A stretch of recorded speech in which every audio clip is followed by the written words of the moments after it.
Hey guys, this is Jeremy. If you are new to my channel, I am a fat guy trying to lose weight, and I'm also a stage 2C colon cancer survivor. Every so often I do videos documenting my journey through being in remission from cancer, and that's what this video is. If you ever have a cancer diagnosis, at least from my perspective, about 2 years out, it seems like you don't ever really get away from it. I had surgery and diagnosed in November of 2018. The surgery removed it all. I went on chemotherapy in 2019. I've had colonoscopies, and I think I'm on my 5th CT scan at this point. I'll have a CT scan tomorrow, and then another colonoscopy in June, and probably another CT scan, I would say, late summer, early fall as well. But there may come a point when I won't have to do these scans.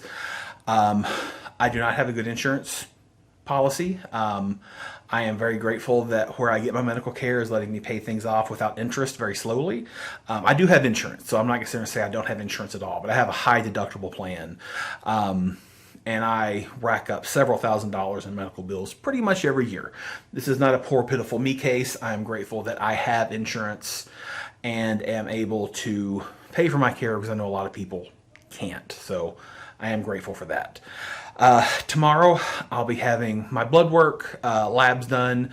They look for something called the embryonic carcinogen, something like that. I'm going from memory. I'll tell you more after this video will be start to finish this is the night before my CT all the way through meeting with my oncologist for a telehealth visit next week. So you'll see everything. So right now I am about to drink my barium Cat 2 barium sulfate oral suspension. Yummy stuff. I'll drink this one tonight, and then I get to do it again in the morning. I'll describe this whole process, what I experienced tomorrow at the lab. So if you're about to have a CT scan and are wondering what to expect, hopefully this will make you feel a little better about that. Because it's truthfully not as bad it's better than a colonoscopy as far as prep goes. And then I'll also share what happens at the oncologist when I see her next Monday. I have no reason to think anything other than that things are going well.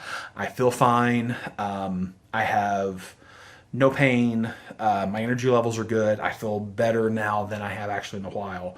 Chemo was rough. I felt pretty bad on chemo as far as like joints hurting, things like that. But I'm good. I feel good. I have no bathroom issues. So I expect a clean bill of health, but I'm not going to lie and say I don't feel a little nervous because it's nerve-wracking. I mean, I might get the news tomorrow or I might get the news in a week that I have to start chemotherapy again, or I have to have surgery again. It is what it is. I'm not going to run from it, though. I'm grateful that I have these scans regularly, which will help me catch anything in advance of it being serious. So that's kind of the key. So anyway, I'm not going to drink this whole thing on camera, but I am going to open it. They actually sent this to me after my last CT scan, so I pretty much always got one of these in the fridge. This one expires, and can you see that? September 2021. I'm not sure how well that's showing up or not. It has citric acid and a natural and artificial orange flavor plus vanilla flavor. It's kind of like a chalky creamsicle thing. It's not as bad as it could be. It's not good either. Don't get me wrong. If Sonic ever comes out with this as a flavor, I will not be drinking it.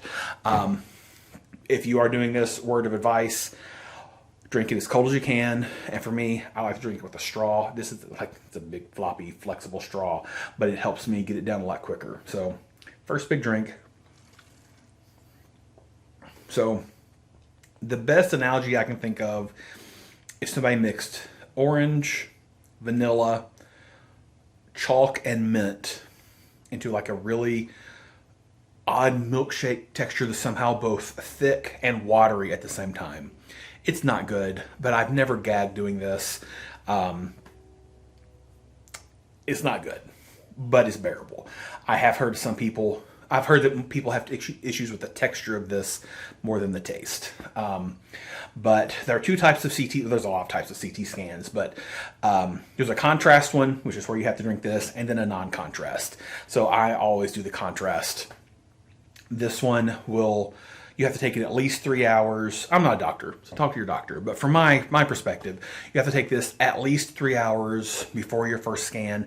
This is like 8:30 p.m. My scan's at 7:30 in the morning. So, I mean, 12 hours is apparently fine. When I get there, they'll have me drink more, and they'll probably also put an IV in and do some type of dye with that as well.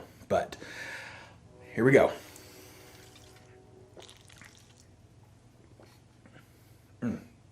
I drink as fast as I can, just to get it over with, because once this is done, I can't have any more liquids, I can't eat, I can't do anything until tomorrow. So I will talk to you tomorrow morning in basically the hospital parking lot before I go in for the next part.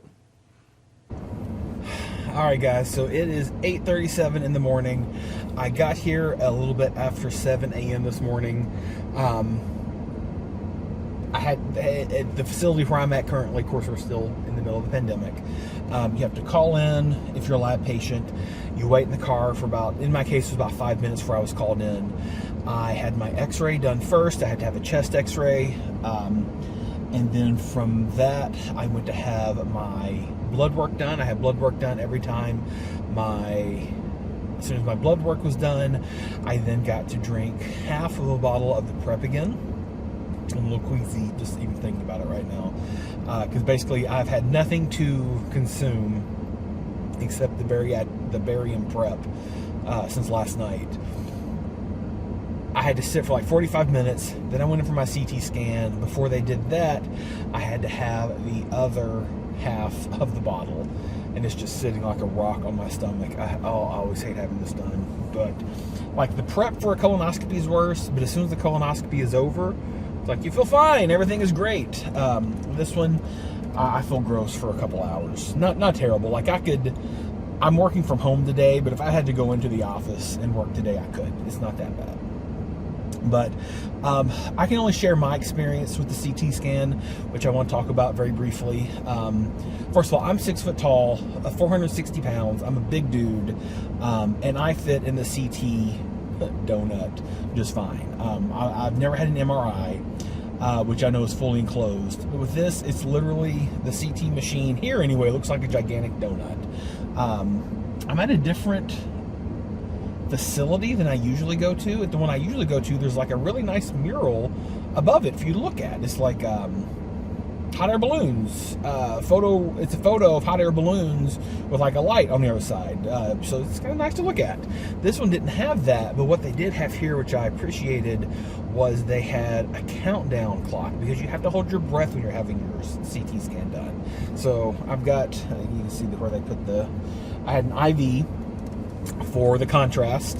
So they took 2 scans, maybe 3 scans before they gave me the contrast. The first one I had to hold my breath for 8 seconds.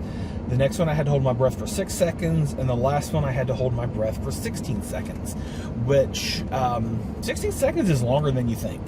I had always tried to like count it in my head, and I was never sure how long it was. Then they put in the CT scan, and then a moment or so later they pushed me through the donut again, and they said, please hold your breath, and this time it was 26 seconds. But it wasn't hard, and I would say I can see maybe a smoker or somebody with lung issues might struggle with that a little bit, but it's doable. So then once that is done, I'm free to go. When you have this, you're advised to drink a lot of water, like double your water intake for the day. So I'm going to go get some food. Food will make me feel better, just to have something else in my stomach.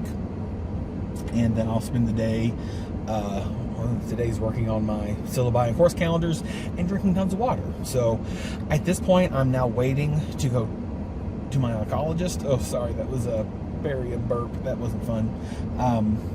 Oh, the taste just flooded my mouth. Gross. I'm waiting for my oncologist visit, which is next Monday. It is a telehealth visit.